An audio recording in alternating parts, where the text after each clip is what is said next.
स्वागत है आपका। आप देख रहे हैं कहानी कुर्सी की। बात करेंगे पश्चिम बंगाल की, जहां बीजेपी कार्यकर्ताओं के लिए राहत शिविर लगाए जा रहे हैं, क्योंकि बीजेपी कार्यकर्ता हिंसा की डर की वजह से फिलहाल बीजेपी दफ्तरों में शरण लिए हुए हैं अपने पूरे परिवार के साथ। अब सोचिए हिंसा का क्या आलम होगा। अपनी जान बचाने को लेकर कितना डर बीजेपी कार्यकर्ताओं के अंदर है।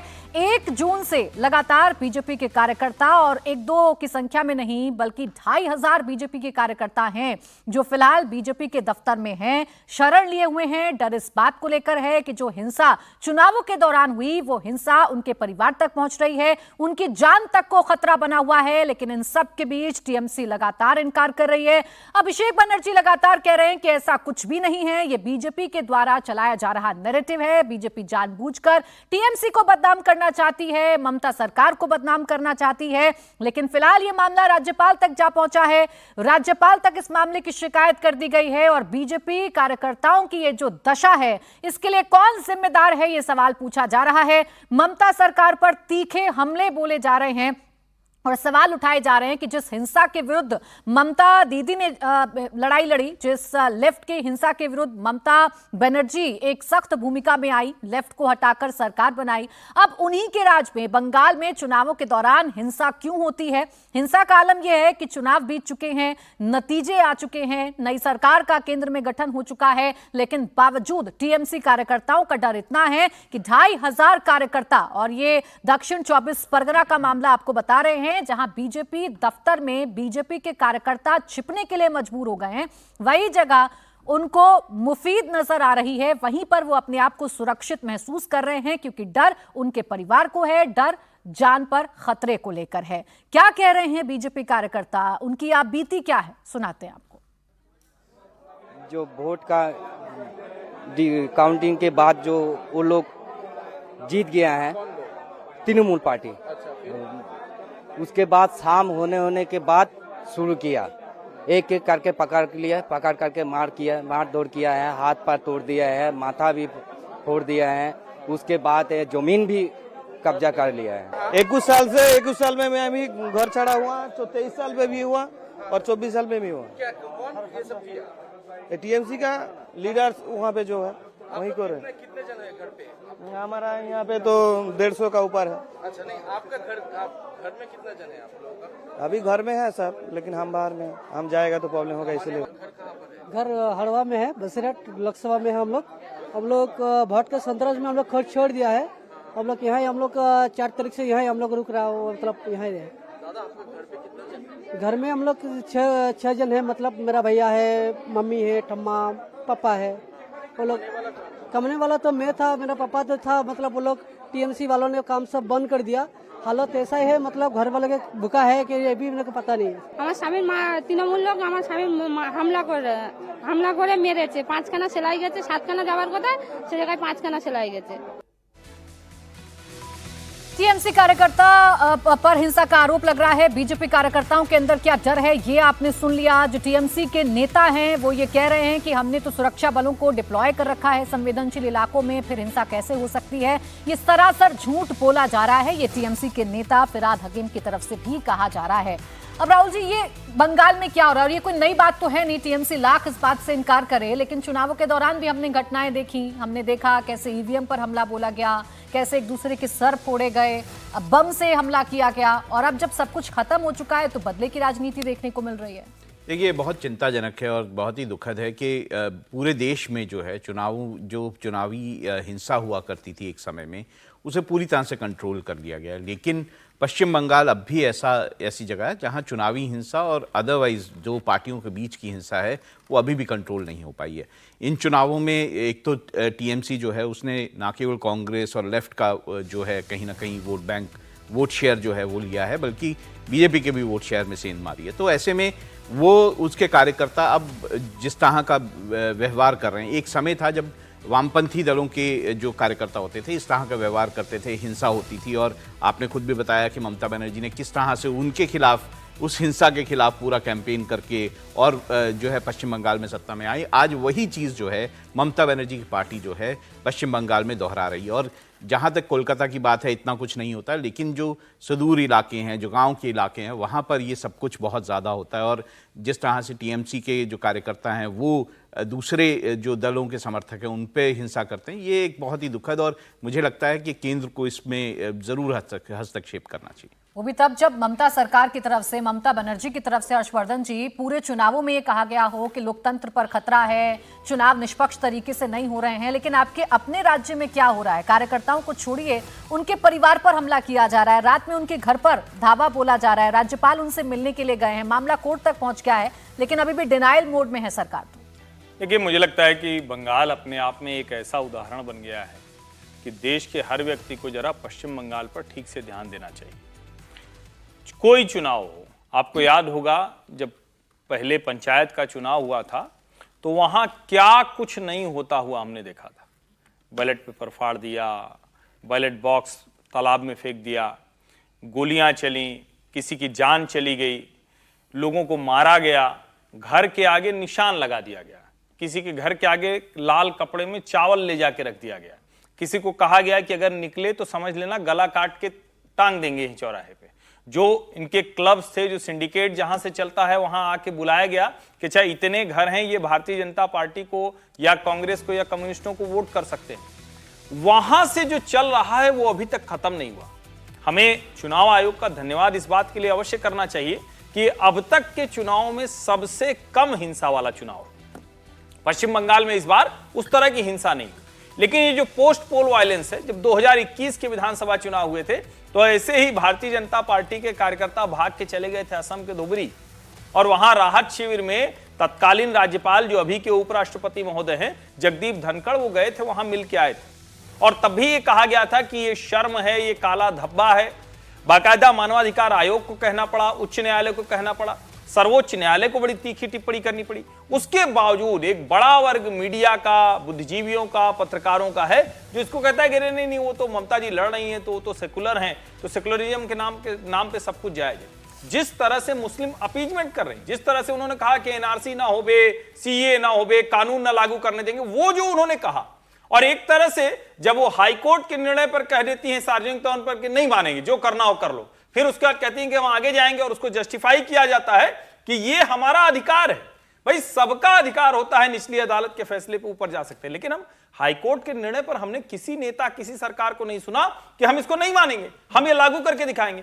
तो ये एक जो अलग किस्म की राजशाही चल रही है, और जिसको कलकत्ता उच्च न्यायालय ने बहुत खराब टिप्पणी की थी कि ये ममता बनर्जी का राज चल रहा है, यहां कानून का राज नहीं है। आप कल्पना कीजिए। और उसके बाद जब हम चर्चा करते हैं कि कैसे भारतीय जनता पार्टी की सीटें जो 18 से 25-30 कही जा रही थी वो 12 रह गई, तो उसके पीछे ढेर सारे कारण हैं।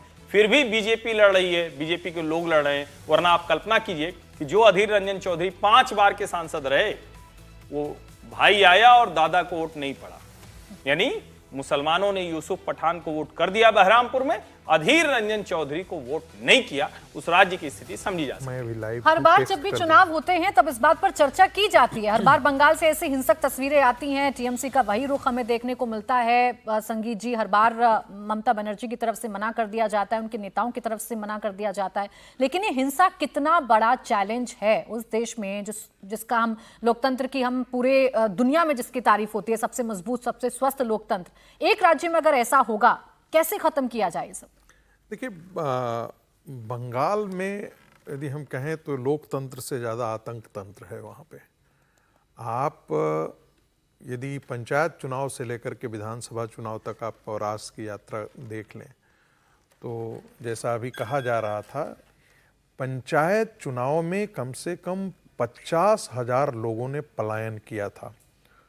झारखंड भाग करके आए थे, आसाम भाग करके चले गए थे। फिर विधानसभा का चुनाव हुआ, उसमें भी हिंसा हुई, मारे गए लोग, लोगों की हत्याएं हुई। ये वो चीज़ें हैं जो हम कभी कभी बिहार में सुना करते थे, उत्तर प्रदेश में हम 80 के दशक की राजनीति में सुना करते थे। बंगाल के अंदर निष्पक्ष चुनाव तो बिल्कुल ही नहीं हो पाता है। आप जिसे आप कह सकते हैं कि इतने डिवीज़न पारामिलिट्री फोर्सेस आप भेज दें, आप गांव की गलियों तक तो हर जगह तो आप गांव में जा कर के पारामिलिट्री फोर्स स्थापित नहीं कर सकते। हर बूथ पर पारामिलिट्री फोर्स नहीं है। उनको पता है, इस बात का डर होता है। मैं बहुतों ऐसे को जानता हूँ जो गुहार करते हैं, वहाँ से रो रो करके आकर के फ़ोन करते हैं, कहते हैं कि भाई साहब हम लोगों को बचाइए। कई ऐसे ऐसे नैरेटिव्स है जिसका आप यहाँ पर हम आपके टेलीविज़न के सामने हम उसका जिक्र नहीं कर सकते। ऐसी ऐसी घटनाएं, ऐसी ऐसी गुंडई, स्त्रियों के साथ बलात्कार, ऐसी ऐसी घटनाएं, उनको धमकी देना कि हम तुम्हें उड़ा देंगे बम, इस प्रकार की चीज़ें बंगाल के अंदर इस प्रकार का माहौल है। अब ये निपटने का काम संभव कैसे होता है? तो कई ऐसे प्रतिक्रियाएं आई हैं कि जब तक पश्चिम बंगाल के अंदर आप राष्ट्रपति शासन नहीं लागू करते और एक मैसिव जिसको कहते हैं कॉम्बिंग ऑपरेशन, जिसमें सारे अस्त्र शस्त्र उनके छीन लिए जाएं, बरामद कर लिए जाएं, ये जब तक पूरे बंगाल के अंदर 3-4 महीना इस प्रकार का ऑपरेशन नहीं करें, कुछ ऐसे हिस्से हैं जिनकी हालत आप कश्मीर से भी ज़्यादा बुरी स्थिति में है वहाँ पे। ये बस ये है कि वो एक बम के विस्फोट जिसको कहते हैं ना बारूद की ढेर पर वो खड़ा हुआ है, वो किस दिन फटेगा हम नहीं जानते हैं। लेकिन स्थिति बहुत भयानक है। भारतीय जनता पार्टी के कार्यकर्ताओं को यदि अपने कार्यालय में जाकर के छिपना पड़े, नेताओं को बम से उड़ाने की धमकियां मिलने लगे, तो ऐसे में दहशत के माहौल को आप लोकतंत्र तो कतई नहीं कह सकते। लोकतंत्र का उदाहरण जो है हमारे सामने उड़ीसा है, जहां एक मुख्यमंत्री हार जाता है लेकिन शपथ ग्रहण समारोह में जब आता है तो जो जीती हुई पार्टी है वो उसको लियाने जाता है, ले करके आता है सम्मान के साथ। मंच पर बड़े बड़े जो भारतीय जनता पार्टी के नेता हैं वो उनका स्वागत करते हैं। ये लोकतंत्र का तकाजा है, ये एक लोकतंत्र की स्वस्थ परंपरा है। बंगाल को आप देखिए कि एक प्रधानमंत्री का चुनाव होता है, एक प्रधानमंत्री का शपथ होता है और ममता बनर्जी कहती हैं कि मैं उनको कोई शुभकामनाएं नहीं दूंगा, कुछ भी नहीं, उनको बधाई संदेश तक नहीं दिया जाता है। ये लोकतंत्र की स्वस्थ परंपरा नहीं है। ये तो आप ऐसे हैं कि आप घृणा के आप संस्कार में जीना चाहते हैं और इसलिए जीना चाहते हैं क्योंकि आपको उससे लगता है कि आपको उससे वोट मिलेगा। सीएए का मुद्दा हो, संसद ने कानून पास किया है, आप कहते हैं हम संसद के कानून को मानेंगे नहीं। हाईकोर्ट निर्णय करता है और कहते हैं हम हाईकोर्ट के निर्णय को नहीं मानेंगे। तो ऐसी अराजक स्थिति से मुझे नहीं लगता है कि किस चीज को कहा जाता है, कैसे डिफाइन किया जाए कि there is a constitutional breakdown in the state. अब ऐसी स्थिति में मुझे लगता है कि केंद्र को और कड़ाई के साथ पेश आने की आवश्यकता है। ममता बनर्जी को बहुत लीवेज दे दिया गया है। मुझे लगता है कि केंद्र सरकार को बहुत सख्ती से इस सरकार के साथ पेश आने की आवश्यकता है। वो क्या होगा मैं नहीं जानता, लेकिन आवश्यकता इसी बात की है। देखिए, एक तरफ बंगाल में जो हिंसा हो रही है ये चिंता का विषय बनी हुई है, दूसरी तरफ एक और खबर है जिसने पूरे देश की चिंता बढ़ाई और वो एक के बाद एक 4 दिनों तक लगातार हुए आतंकी हमलों ने। कल प्रधानमंत्री नरेंद्र मोदी ने बैठक बुलाई, अपने तमाम बड़े लोगों से बातचीत की गई। अजीत डोवल जो हैट्रिक लगा रहे हैं प्रधानमंत्री नरेंद्र मोदी के साथ, तीसरी बार एनएसए बनाए गए हैं, उन पर बड़ी जिम्मेदारी है। फुल स्पेक्ट्रम के साथ इस आतंकवाद को रोकने की बात इस बैठक में कही गई है। अब ये फुल स्पेक्ट्रम क्या होगा, कैसे अजीत डोवल काम करेंगे, के बाद एक ये जो आतंकी घटना हुई है, जम्मू रीजन को टारगेट किया गया है, हिंदू बाहुल्य इलाके को टारगेट किया गया है, ये कैसे आतंकवाद को रोका जाएगा, पाकिस्तान को मुंह तोड़ जवाब कैसे दिया जाएगा, अब इस पर सभी की निगाहें टिकी हुई हैं। समीर जी, देखिए, बिल्कुल जिस तरीके से प्रधानमंत्री नरेंद्र मोदी के 2014 में सत्ता संभालने के बाद जम्मू कश्मीर की तरफ जिस तरीके से विकास का काम हुआ है, आर्टिकल 370 वहाँ जिस तरीके से खत्म की गई है, अभी लोकसभा चुनाव जिस शांति से वहाँ संपन्न हुई और लोगों ने निकल के मताधिकार का प्रयोग किया, वोटिंग परसेंटेज आप देखिए इस बार 55% के ऊपर चला गया है जम्मू और कश्मीर के अंदर। जिस तरीके से वहाँ विधानसभा चुनाव अभी सितंबर में होने वाले उसकी तैयारी हो रही है और जिस तरीके से वहाँ पर्यटन बढ़ा है, लोगों को प्रधानमंत्री मोदी खुद चुनाव प्रचार के दौरान देखिए और उसके पहले भी प्रधानमंत्री मोदी जम्मू में चुनाव प्रचार अभियान करने गए, कश्मीर प्रचार अभियान करने जाते हैं। प्रधानमंत्री और केंद्र की योजना जिस तरीके जम्मू कश्मीर में जा रही है, मुझे लग रहा है उसके बाद से जम्मू कश्मीर के अंदर एक आतंकवादी, पाकिस्तान से जिन्हें सहयोग मिल रहा है वो आतंकवादी वहाँ फिर माहौल ख़राब करना चाहते हैं और वो इस बात से बड़े परेशान है कि जम्मू कश्मीर के अंदर जो पत्थरबाजी होती थी वो बंद क्यों हो गई है। जिस महबूबा को पूछा जाता रहा मनमोहन सिंह की सरकार के द्वारा कि पाकिस्तान से कब बात करना है आप बताइए, जिस फारूक अब्दुल्ला बताते थे कि पाकिस्तान से कब बात करना है, आतंकवादियों से किस तरीके से बात करना है, पाकिस्तान को जो डोजियर दिए जाते थे अब मोदी सरकार वहाँ डोज देती है। जिस तरीके से जम्मू कश्मीर के अंदर शांति लौट आई है, आर्टिकल 370 बिना किसी उपद्रव के लागू हो गई है, मुझे लग रहा है कि आतंकवादी का एक वर्ग है जिन्हें पाकिस्तान से समर्थन मिल रहा है और मुझे लग रहा है वो बहुत ज़्यादा दिनों के मेहमान नहीं है। जिस तरीके से सेना को कल फ्री हैंड दे दिया गया है और अजीत डोभाल ने फिर तीसरी बार कार्यभार संभाल लिया है, तो इसका असर हमें मुझे लगता है आने वाले दिनों में दिखेगा। जम्मू कश्मीर में शांतिपूर्ण चुनाव होंगे, उसके बाद जितने आतंकवादी है वो वापस या तो पाकिस्तान चले जाएंगे या स्वर्ग सुधार जाएंगे, नर्क चले जाएंगे। अब जिस बातचीत की आप बात कर रहे हैं, अभी भी उसी बातचीत की कोशिश की जा रही है। बोला जा रहा है नेताओं की तरफ से, उमर अब्दुल्ला अभी भी कह रहे हैं कि जब तक पाकिस्तान से बातचीत नहीं होगी, ये जो आतंकी घटनाएं हैं ये रुकने का नाम नहीं लेंगी। इस बीच सेना ने मोर्चा संभाल रखा है, मुंहतोड़ जवाब दिया जा रहा है। अजीत डोभाल जो कि साइलेंटली काम करते हैं लेकिन इफेक्टिवली काम करते हैं। राहुल जी, अब नई सरकार गठन के बाद अगर ये हमले ताबड़तोड़ हो रहे हैं, जिम्मेदारी अजीत डोभाल के ऊपर है, उनके कंधों के ऊपर है, कुछ बड़ा होगा ऐसी उम्मीद लगाई जा सकती है? देखिए, ऐसा नहीं होता कि अगर कुछ चुनाव हो रहे हैं तो जो सिक्योरिटी फोर्सेज हैं वो अपना काम करना बंद कर देती हैं। ये एक रिन्यूड दोबारा से ये जो इन्फिल्ट्रेशन है वो शुरू हुई है जम्मू कश्मीर में, और ख़ासतौर से जम्मू की तरफ जो रियासी जो है जहाँ पर ये अटैक हुआ था उसमें लश्कर तैयबा का नाम जो है वो आ रहा है। और ये भी माना जाता है कि पाकिस्तान को जो पैसा जो है वो एक और देश से जो मिल रहा है, वो पैसा जो है वो अब दोबारा से वो जो है टेरर जो भारत में जो वो टेरर एक्सपोर्ट करते हैं उसमें वो लगा रहे हैं। तो ऐसे में ये ज़रूर है कि जितने भी, क्योंकि ये ज़्यादातर जो घटनाएं होती थी पहले कश्मीर की वैली की तरफ होती थी, अब जम्मू की तरफ, पहले भी जम्मू की तरफ होती थी लेकिन ये घटनाएं जम्मू की तरफ हो रही हैं। तो एक ये भी माना जा रहा है कि जम्मू की तरफ से इन्फिल्ट्रेशन करके, और इस बार जो कोशिश है वो जम्मू में आतंकवादी घटनाएं ज़्यादा करने की कोशिश है। तो ये जो है सिक्योरिटी फोर्सेस को देख रही हैं, और वहाँ पर जो उसके बाद ऑपरेशन हुए उसमें कई आतंकवादी भी मारे गए हैं, तो वो ऑपरेशंस अभी भी जारी हैं। मुझे लगता है कि केंद्र सरकार और इसमें समीक्षा करेगी और सिक्योरिटी फोर्सेस जो ग्राउंड पे हैं उनके साथ बातचीत करके इसको वो कंटेन करने में कामयाब रहेंगे। अब पाकिस्तान की बौखलाहट तो समझ में आती है हर्षवर्धन जी। शांतिपूर्ण चुनाव हुए जम्मू कश्मीर में, खासकर जो कश्मीर रीजन है, घाटी है, वहां पर बड़ी संख्या में लोग घर से बाहर निकले और उन्होंने मत प्रतिशत जो है वहां पर बड़ा अपने मत का इस्तेमाल किया। 370 हटाए हुए 5 साल पूरे हो जाएंगे अगस्त में। तो ये सब बौखलाहट पाकिस्तान की नजर आती है, लेकिन इसका उपाय क्या है, क्या बड़ा होगा, इस पर तो पूरे देश की निगाहें हैं।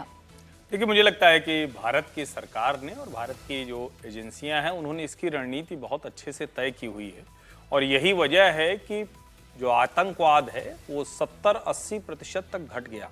लेकिन एक भी व्यक्ति की जब जान जाती है, जब इस तरह से वैष्णो देवी जा रहे जो श्रद्धालु हैं, रियासी के आगे शिवखोड़ी बड़ा अच्छा प्रतिष्ठित वहाँ का शिव मंदिर है, वहाँ से वो दर्शन करके लौट रहे थे, उनके ऊपर आतंकवादी गोली चलाते हैं। गोली तय करके चलाई जाती है कि जब प्रधानमंत्री नरेंद्र मोदी तीसरी बार शपथ ले रहे होते हैं, क्योंकि पाकिस्तान को छोड़कर सभी पड़ोसी देशों के राष्ट्राध्यक्ष वो वहाँ उपस्थित होते हैं। ये भारत की बढ़ती हुई ताकत को दिखा रहा होता है, उसके बीच में किया जाता है। जिसको पाकिस्तान ने कब्जा कर रखा है, अवैध कब्जा, उस वाले हिस्से में हमारे भारत के कश्मीर में वहां भी बहुत ज्यादा असंतोष है। और वो असंतोष अब इस तरह से आता है कि भाई हम आपको बहुत कुछ देते हैं, मिनरल रिच हैं, हमारा इतना बढ़िया ये हिस्सा है, और आप यहां पर क्या करते हैं, आपने टेररिस्ट बेड बना रखे हैं, ट्रेनिंग कैंप बना रखे हैं। ये कुल मिलाकर पाकिस्तान को बहुत परेशान कर रहा है। अब उसके पास सिर्फ एक तरीका रह जाता है, अमेरिका उसको फंडिंग बिल्कुल नहीं करता है, चाइना से उसको अभी भी सपोर्ट मिलता है। अफगानिस्तान में तालिबान आने के बाद उसने सोचा था कि हमारे लिए कुछ प्लस होगा, वो भी उल्टा हो गया, क्योंकि तालिबान को भी अब जिसको कहते हैं ना कि भूखों मरने की नौबत आ रही, तो अब दुनिया भर में अलग अलग मीटिंग्स करके और अपने जो मुस्लिम कंट्रीज है उनके जरिए वो लाइजन करने की कोशिश कर रहा है। अब पाकिस्तान नए सिरे से कोशिश कर रहा है, एक वहां द रेजिस्टेंस फ्रंट करके बना है, उसने ये जो हाल के हमले हैं ये किए हैं, पुराने सारे कमांडर मारे गए, और जो सबसे बड़ी बात है, अब कोई भी कमांडर 1 साल से ज्यादा घाटी में जिंदा नहीं रहता है। ये हमारी खुफिया एजेंसियों की, और फिर से मैं कहूंगा मुजम्मू कश्मीर की पुलिस की, जो वहां पर जिसको हम कहते हैं ना सबसे जो फर्स्ट लेयर जो काम करती है, जो ग्राउंड पे काम करती है, जो गांव में एसपीओज हैं, मुझे लगता है जो ये हुआ है उसका जल्दी ही, वैसे तो 2 आतंकवादी मारे जा चुके हैं, बचे हुए लोग भी इसके साजिशकर्ता भी, उनको उनके अंजाम तक पहुंचाया जाएगा। हालांकि एक भी जान जाती है तो हमारा कलेजा छलनी होता है, देश के ऊपर सवाल। पाकिस्तान की नापाक हरकत कब रुकेगी और कैसे रुकेगी, इस पर लगातार काम किया भी जा रहा है, और बड़ी अहम मानी जा रही है कल जो प्रधानमंत्री नरेंद्र मोदी ने बैठक ली थी।